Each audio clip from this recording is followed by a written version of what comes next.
Annie Edson Taylor lied about her age because she was ashamed to admit she was 63. Then, on that exact birthday, she climbed into an oak barrel and had herself pushed toward Niagara Falls. Nobody watching expected to see her alive again. You should understand what she was floating toward. The Niagara River does not simply flow, it accelerates. In the last stretch before the drop, the water gathers into rapids that can throw a full, grown man like a leaf, and then the riverbed vanishes and everything goes over the edge of Horseshoe Falls, a wall of water more than 150 feet high. People had gone into that river before. They did not come out. When they came out, they were not whole. So the question is not whether Annie Taylor was brave. The question is why. Why would a woman near the end of her life, a woman who berated children for eating peanuts in front of a lady, a woman described by those who knew her as prim and proper, climb into a barrel and aim herself at the single most lethal drop of water on the continent? The answer is one you already carry inside you, and it is stranger than courage. Start with who she actually was. Annie was born in Auburn, New York in 1838 into a comfortable, well-to-do family.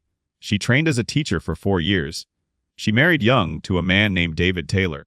And then the century did to her what it did to so many women alone. It took everything, piece by piece. Her husband died. Her money thinned. She drifted across the country trying to make a living, teaching here, failing there, moving on. By the time she settled in Bay City, Michigan, around 1898, she was old, she was widowed, and she was nearly broke. She had once known real comfort.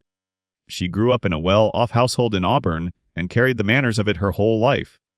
The historian of Niagara Falls, Ontario, Sherman Zavitz, recorded a first-hand story from her later years in which she scolded a child for eating peanuts in front of a lady. That was who was doing this. Not a wild woman. A fallen gentlewoman running out of road. Sit with that for a second, not the falls, the bank account. Because here is the thing your instincts get wrong about desperate people. You assume desperation makes people small and careful. It does the opposite. When a person has almost nothing left to lose, the arithmetic of risk inverts. A safe, quiet, penniless old age was not survival to Annie Taylor. It was a slow version of the same ending. And a mind doing that math will reach for a plan that a comfortable mind would never even allow itself to imagine. In July of 1901, she was reading about the Great Exposition in Buffalo, and she learned how many people were streaming to see 2 enormous waterfalls on the border. Crowds. Attention. Money moving through the air. And somewhere in that reading, a thought arrived that most people would swat away instantly, and that she did not swat away. She would go over the falls, and she would be the first person in history to live. Understand how insane that was in context. Men had built entire careers around Niagara without ever going over it. They rode the rapids near the falls in barrels, and made very, very sure to stop short of the edge. Going over was not a stunt. Going over was understood as a fancy method of suicide. And the person who decided to actually do it was not a muscled young circus performer. It was a schoolteacher who lied about her age because she was ashamed to admit she was 63. The point about the circus performer is not a throwaway. The man who eventually followed her over the falls, 10 years later, was Bobby Leach, a professional stunt performer who had traveled with Barnum and Bailey. When he went over in 1911, he broke both kneecaps in his jaw and spent 6 months in a hospital bed. That is what the falls did to a fit-trained Daredevil in his prime. Now set him next to a 63-year-old teacher and understand what she was actually proposing to do with her body. Now watch how carefully she planned it, because this is the part people forget. She did not just find a barrel and jump.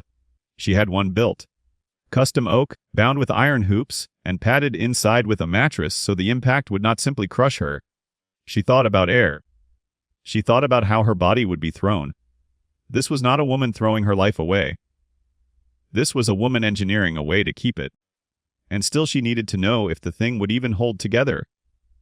So, 2 days before her own attempt, she did something that tells you everything about the reality of what she was about to do. She put a house cat inside the barrel and sent it over Horseshoe Falls alone, as a test. Think about what that means. She was not sure the barrel would survive the drop. That was the entire reason for the experiment. She was about to climb into a container she genuinely did not know would hold. The barrel went over. It disappeared. And 17 minutes later it was pulled from the water downstream, and the cat came out alive, bleeding from a cut on its head but breathing. There is a photograph of that cat sitting on top of the barrel afterward, looking, honestly, unbothered. Remember the cut on that cat's head. It matters in a moment. That was her proof. That was enough. On October 24th, 1901, her 63rd birthday, the plan finally moved. There had been delays for days, and the reason for them tells you how alone she was in this. Almost no one wanted to be the person responsible for helping an elderly woman kill herself. The people she needed to launch the barrel kept hesitating, kept finding reasons to wait, because in their minds they were assisting a suicide and would have to live with it. She had to push against that reluctance the whole way. But that afternoon a small boat finally towed the barrel out into the main current of the river, and there, in the fast water above the falls, they cut it loose. Now put yourself inside it. You are sealed in the dark. You are padded against a mattress in a space barely bigger than your body. You cannot see. You can only feel and hear. And what you feel is the barrel beginning to move faster and faster, and then the rapids take hold and you are thrown from wall to wall, slammed and spun, with no way to brace and no idea how close the edge is. The roar outside is enormous. And then, for one weightless instant, everything drops away beneath you. At around 4:30 in the afternoon, watchers on the bank saw the barrel tip over the brink of Horseshoe Falls and vanish into the spray. For a full minute, nothing. This is the minute that had swallowed everyone before her. This is where the story was supposed to end, the way it always ended, with a shattered container, and a body the river would return whenever it chose. The crowd that had come partly to mock her went quiet. Some had gathered expecting to watch a death. Then the barrel reappeared at the base of the falls. It floated. It drifted toward the Canadian shore. Men dragged it onto the rocks, and they pried the lid off, not knowing what they would find inside. And Annie Taylor was alive. Dazed. Battered. Conscious. When they got her out, she had a single significant wound, a cut on her head, 1.5 inches long, along with bruises and the deep shock of what her body had just endured. A slight concussion. Not one broken bone. A 63-year-old schoolteacher had gone over Niagara Falls and walked away with a head wound and a story. Here is the callback the universe left for her. The cat that tested the barrel came out with a bleeding cut on its head. So did she. The same falls, the same barrel, marked them both in the same place, and let them both live. She had run the experiment on an animal and then become the experiment herself, and the result held. She climbed out of that barrel expecting the second half of her plan to begin. The barrel had been the terrifying part. The fame and the fortune, she assumed, would be the easy part. She had just done the impossible. Surely now the money would come. It did not. This is the turn that makes her story truly human instead of just spectacular. Annie Taylor became the queen of the mist. She posed for photographs. She sat at a souvenir stand and sold little booklets telling the story of her life for 10 cents each. She gave talks. And it was never enough. The public's attention, the thing she had risked her life to capture, moved on almost as fast as that barrel moved through the rapids. She had bet her life on a single truth about crowds, that they would pay to be near someone who did the impossible. She was right for about a week. Then the exposition closed, the season turned, and the same fickle attention that had made her briefly famous simply pointed somewhere else. Her manager at one point ran off with the barrel itself, the one physical proof of what she had done, and toured it without her. She spent years trying to reclaim the fortune. She was certain her feat had earned her, and she never did. She died in 1921 at 82, penniless.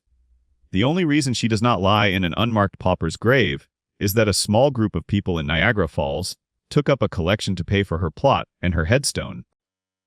So why does the schoolteacher climb into the barrel? Now you can see it, because the same wiring is in you. She was not chasing death, and she was not, at heart, chasing thrills. She was chasing relief from a fear far more ordinary than the falls, the fear of ending small, poor, and forgotten. Given the choice between a certain slow disappearance and a violent shot at being seen, Some part of the human mind will always pick the shot. Studies of how people weigh losses tell you this coldly. We do not fear risk in the abstract. We fear it far less when the alternative is a loss we can already feel coming. A person staring at guaranteed ruin will gamble on the drop. Notice that she never once described what she did as a death wish. Right up to the end of her life, sitting at that souvenir stand, she talked about the barrel as the smart move, the bold investment, the thing that was supposed to have secured her old age. In her own telling, she was not the reckless one. Everyone who chose the safe, slow slide into poverty was. You have felt the smaller version of this. The reckless message sent the night before everything falls apart. The job quit with nothing lined up. The enormous bet placed precisely because the safe path had started to feel like slow drowning. That is Annie Taylor's arithmetic, scaled down to a size you survive. The falls did not kill her. Being forgotten did the slow work instead, exactly the thing she had climbed into the barrel to escape. On her 63rd birthday, a woman who was ashamed of that number climbed into an oak barrel and aimed herself over the edge of the world's fastest water on purpose. Now you know she was not trying to die. She was trying, harder than most people ever dare, to be remembered before she did.